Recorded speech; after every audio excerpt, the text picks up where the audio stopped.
चलिए आइए शुरू करते हैं हम लोग। पिछले अध्याय में, पिछले क्लास में हम लोग पढ़ लिए हैं, क्या क्या पढ़ लिए जी? परमीय अपरमीय, फिर उसको हम लोग बांटे थे, कैसे बांटे थे यहाँ पर थोड़ा सा हम एक बार देख लेते हैं, है ना। वास्तविक संख्या था, और वास्तविक संख्या किससे कहते हैं? वास्तविक संख्या में कौन कौन आया था? परमीय और अपरमीय। परमीय संख्या हम लोग पढ़े थे और अपरमीय पढ़े थे। परमीय और अपरमीय के साथ हम लोग परमीय संख्या में पढ़ लिए थे। कौन कौन सा चीज पढ़े थे जी? एक बार बोलिएगा। परमीय में तो वास्तविक को पढ़ लिए थे, परमीय था, परमीय को बांटे थे ना हम, इसको दो भाग में बांटे थे। कौन कौन? परमीय को तो इसके बाद पूर्णांक पढ़े थे हम लोग, पूर्णांक संख्या पढ़े थे। पूर्णांक में हम लोग पढ़े थे क्या? तीन चीज पढ़े थे। क्या? एक ऋणात्मक संख्या होती थी, ऋणात्मक संख्या, एक धनात्मक संख्या, और इसके बीच में एक और कौन था? शून्य था, है ना। शून्य में पढ़े थे, शून्य में हम ऋणात्मक पढ़े थे, जिसका क्या होता है? चिन्ह माइनस होता था, उसे ऋणात्मक संख्या कहते हैं। और शून्य को शून्य पूर्णांक कहते हैं, और धनात्मक को जो प्लस में होता था, जिसका चिन्ह प्लस हो, प्लस चिन्ह लिखा नहीं जाता है, जैसे माइनस में इधर -2 -1 लिखते हैं ना, इधर -3 है ना, लिखते हैं ना। तो ये ऋणात्मक में लिख रहे हैं ना, लेकिन माइनस में क्या, धनात्मक में नहीं लिखते। 1 2 3 4 5 है ना, इस तरह। इसके आगे अगर कोई चिन्ह नहीं है, इसके आगे अगर कोई चिन्ह नहीं है, तो मतलब क्या है? धनात्मक संख्या है। लेकिन वही अगर इसके आगे अगर यहाँ पर चिन्ह लिखा हुआ है, तो यह क्या है जी? ऋणात्मक संख्या है। शून्य कौन सी संख्या है? तो शून्य को उदासीन पूर्णांक भी कह सकते हैं, शून्य पूर्णांक भी कह सकते हैं। क्यों कह सकते हैं? क्योंकि न तो धनात्मक होता है और न ही ऋणात्मक होता है ना। तो इतना बात तो आपको समझ में आ गई होगी, है ना। चलिए, अब तो इतनी चीजें हम लोग जान लिए। कौन कौन? धनात्मक, ऋणात्मक, शून्य पूर्णांक, है ना, वास्तविक संख्या, परमेय और अपरमेय, है ना। अब हम लोग पढ़ेंगे प्राकृतिक संख्या। प्राकृतिक, जिसके अंग्रेजी में कहते हैं नेचुरल नंबर। नेचुरल नंबर, प्राकृतिक संख्या किसे कहते हैं? ये दिख नहीं रहा है। प्राकृतिक संख्या कहते हैं नेचुरल नंबर।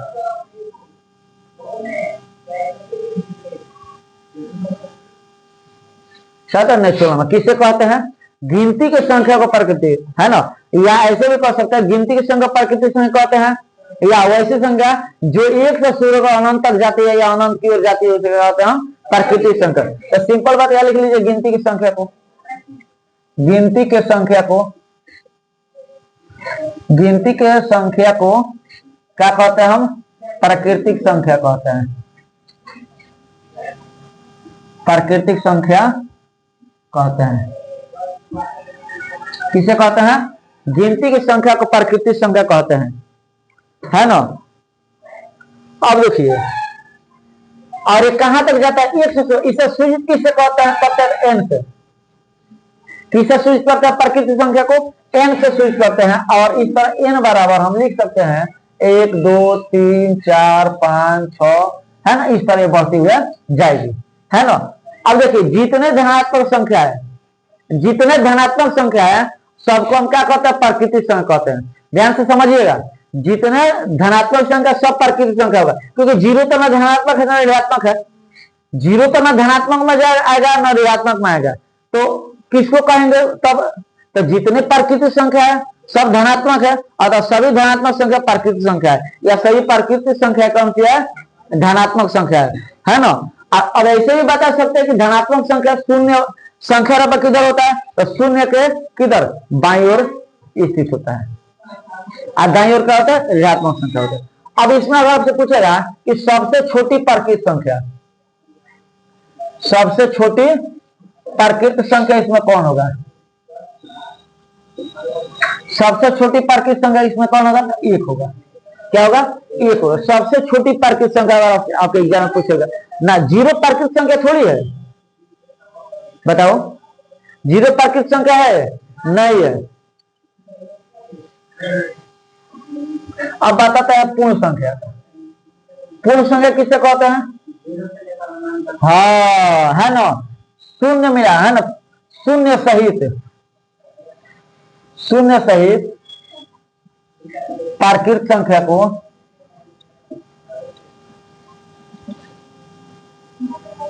क्या कहते हैं? हम पूर्ण संख्या कहते हैं, पूर्ण संख्या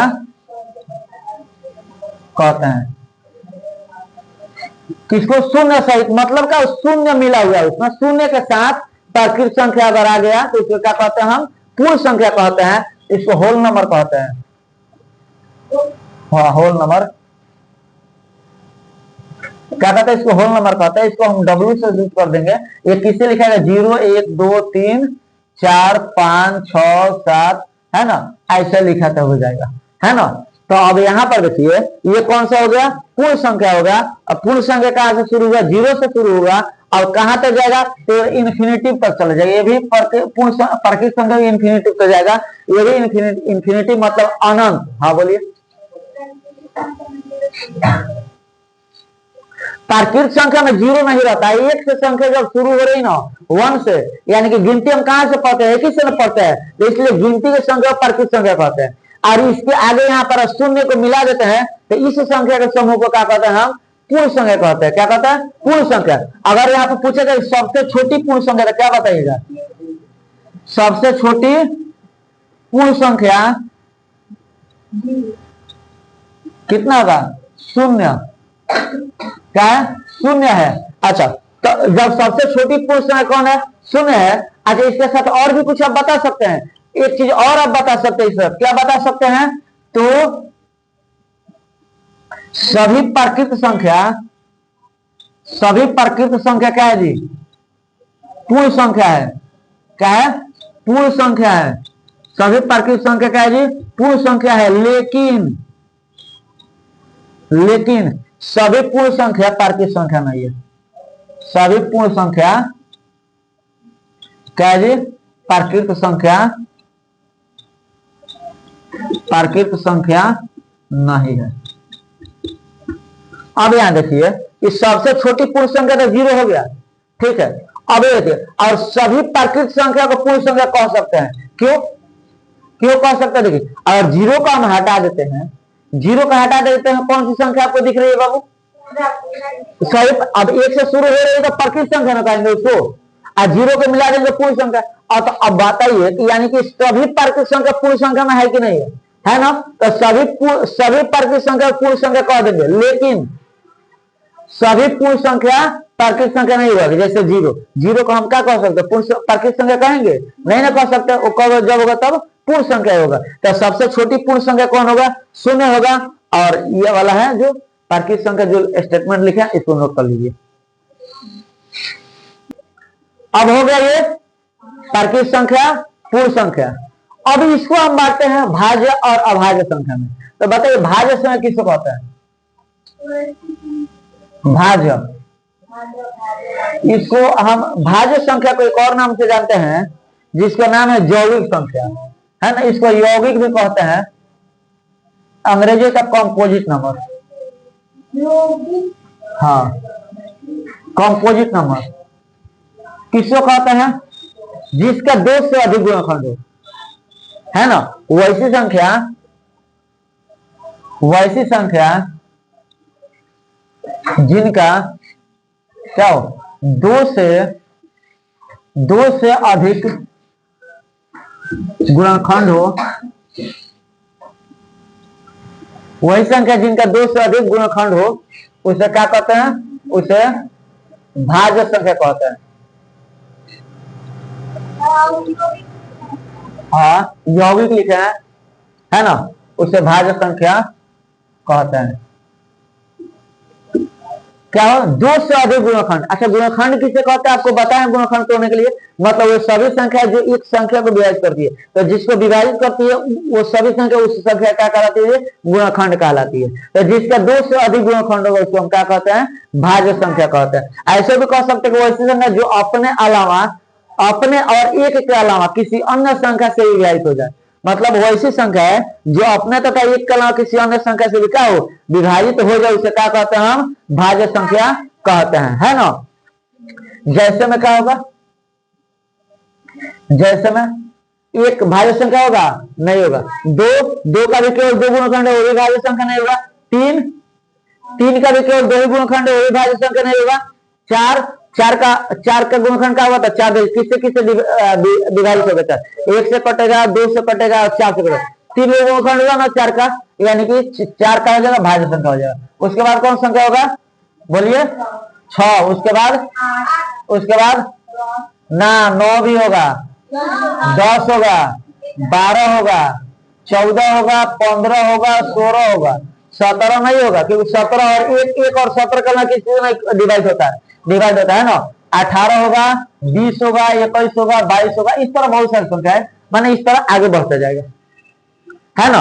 और यहाँ बता सकते हैं कि सबसे, हाँ, 9 करता नहीं है, 1 से कटेगा, 3 से कटेगा, 9 से कटेगा, 3 गुणखंड हुआ ना। अच्छा, गुणखंड कहने का मतलब यहाँ समझ लीजिए, जैसे 6 का गुणखंड निकालना हमको, तो गुणखंड करने के एक अभाज्य गुणखंड निकालते हैं, लिखते हैं क्या? हम सभी गुणखंड लिखते हैं। प्राइम फैक्टर अभाज्य गुण, जिस पर आप लोग महत्तम लघुत्तम बनाते थे गुणखंड विधि से, वो हो गया। एक तो गुणखंड होता है कि देखिए, ये जिससे जिससे विभाजित होता है, यह संख्या जिससे जिससे विभाजित होगा वो सभी संख्या इसका क्या कहलाएगी? गुणखंड कहलाएगी। तो कौन होगा? 1 होगा, 2 होगा, 3 होगा और 6 होगा। तो कौन सा गुणखंड हुआ इसका?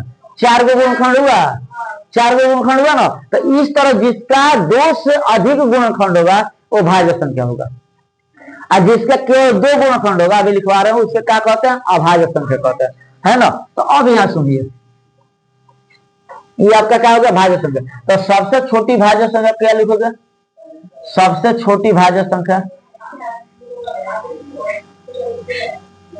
भाज्य संख्या क्या हो जाएगा आपका? 4 है। सबसे बड़ी तो ज्ञात ही नहीं कर सकते, सबसे बड़ी कहां से कहां तक जाएगा इसका कोई लिमिटेशन नहीं है ना। तो सबसे बड़ी तो ज्ञात ही नहीं कर सकते हैं। अब सुनिए, अभाज्य संख्या,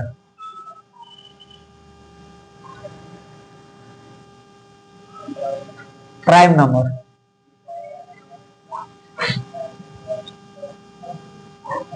किसे कहते हैं? तो वैसी संख्या,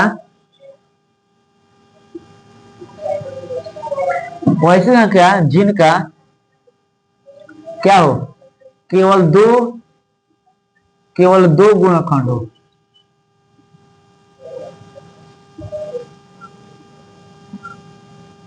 वही संख्या जिसका क्या हो? जिनका केवल 2 गुणखंड हो, उसे क्या कहते हैं?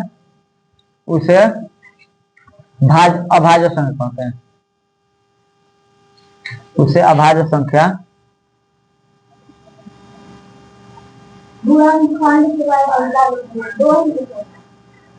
कहाँ? हाँ, 2 गुणखंड, ये 2 लिखा हुआ है ना। वैसी संख्या जिनका केवल 2 गुणखंड हो। यहाँ क्या था? 2 से अधिक गुणखंड था, तो भाज्य बोले। और यहाँ क्या है कि जिसका 2 ही गुणखंड होगा उसे क्या कहते हैं? अभाज्य कहेंगे। कौन कौन होगा? कहां से शुरू होगा बताइए तो? एक अभाज्य संख्या होगा? नहीं होगा। क्यों नहीं होगा? क्योंकि एक का केवल एक ही गुणखंड है। 2 हो जाएगा, क्योंकि 2 का 2 गुणखंड है, 1 और 2 है ना। तो 2 हो जाएगा, 3 हो जाएगा, 5 हो जाएगा, 7 हो जाएगा, 11 हो जाएगा, 13 हो जाएगा, 17 हो जाएगा, 19 हो जाएगा, 23 हो जाएगा, है ना। इस तरह की संख्या जितनी होंगी सभी का होगी अभाज्य संख्या होगी। और सबसे छोटी अभाज्य संख्या कौन होगा? सबसे छोटी अभाज्य संख्या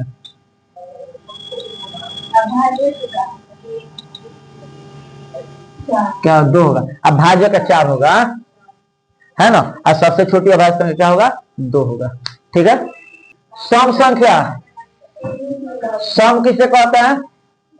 सम संख्या, इवन नंबर, वैसी संख्या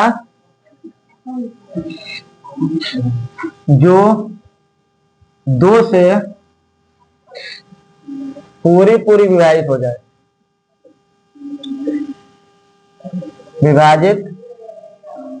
जाए, उसे सम संख्या कहते हैं।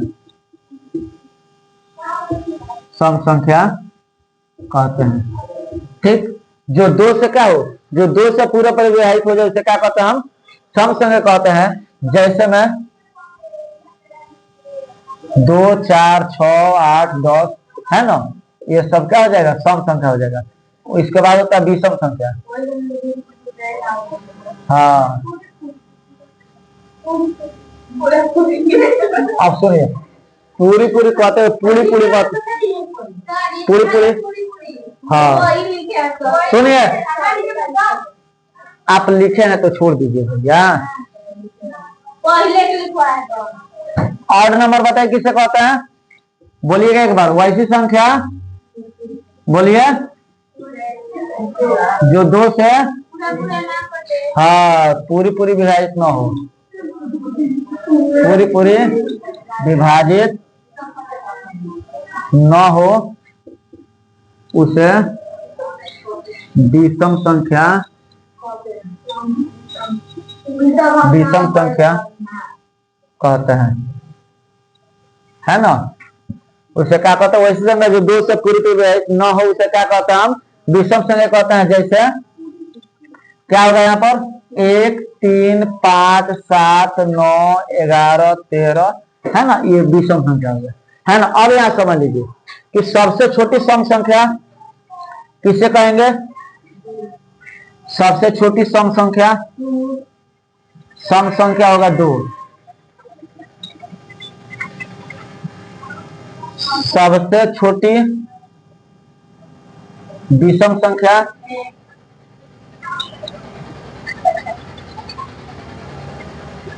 सबसे छोटी विषम संख्या 1। भाज्य भाज्य लिखा है ना, सबसे छोटी भाज्य संख्या लिखा है ना अभी, चलिए, है ना। तो आप इस चीज को याद कर लीजिएगा। अब पढ़ना है हमको क्या, भाज्य हो गया, अब पढ़ना है सहभाज्य, भाज्य भाज्य और अभाज्य पढ़िए, सम विषम पढ़िए। भाजक किसमें होता है, भाग जो देता है, जिससे भाग दिया जाता है उसको भाजक कहते हैं, है ना। हम भाज्य यहाँ कह रहे हैं, भाज्य मतलब यौगिक संख्या, तो बताए नहीं अभी। अब पढ़ना है अभाज्य संख्या, तो अभाज्य संख्या बता दी, अभाज्य संख्या प्रकार पढ़ना है, उसमें एक होता है सहभाज्य, लिखिए सहभाज्य संख्या, जिसको अंग्रेजी में कहते हैं को प्राइम, है ना। वैसी 2 या 2 से अधिक संख्या है, कैसे लिखोगे, वैसी 2 या 2 से अधिक संख्या है, अधिक संख्या है जिनका महत्तम समप्रवर्तक 1 हो, उसे क्या कहते हैं, उसे सहभाज्य संख्या कहते हैं।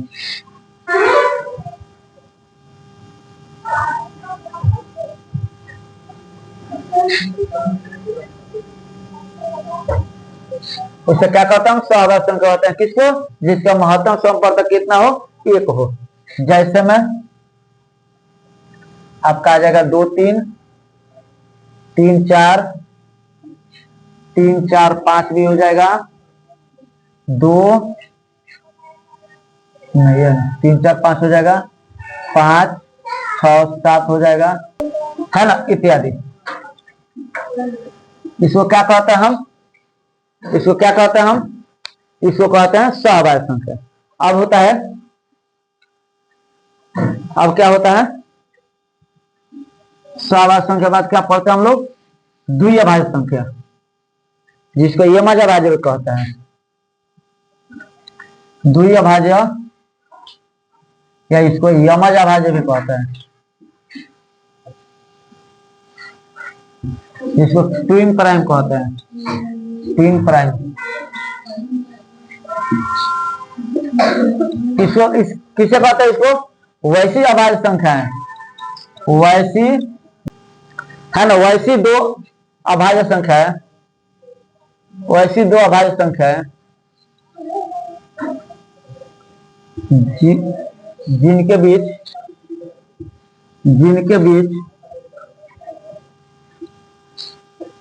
बीच का अंतर कितना हो जी, 2 हो, है जी। वैसी दो अभाज्य संख्या जिनके बीच का अंतर का 2 हो उसे क्या कहते हैं हम? उसे द्विअभाज्य संख्या कहते हैं। द्विअभाज्य संख्या, द्विअभाज्य संख्या कहते हैं, है ना। जैसे में क्या हो जाएगा 3 5 5 7 11 13 17 19 इत्यादि, है ना। इसको क्या कहते हैं हम? इसको कहते हैं द्विअभाज्य, यमजाभाज्य। और ये ऑब्जेक्टिव के रूप में एग्जाम में पूछा भी जाता है कि इनमें कौन सहभाज्य है, कौन द्विअभाज्य है, ऑब्जेक्टिव में, है ना। तो आप इसको याद जरूर कर लीजिएगा। और अच्छा लगे तो चैनल को लाइक शेयर और सब्सक्राइब करना ना भूलिएगा। और अपने, है ना, और जितना मैथ जितना पढ़ाएंगे ना, मैथ 10 क्लास का, अब डेली के डेली वीडियो आप लोग को यूट्यूब पर भी मिलता रहेगा, ठीक है ना।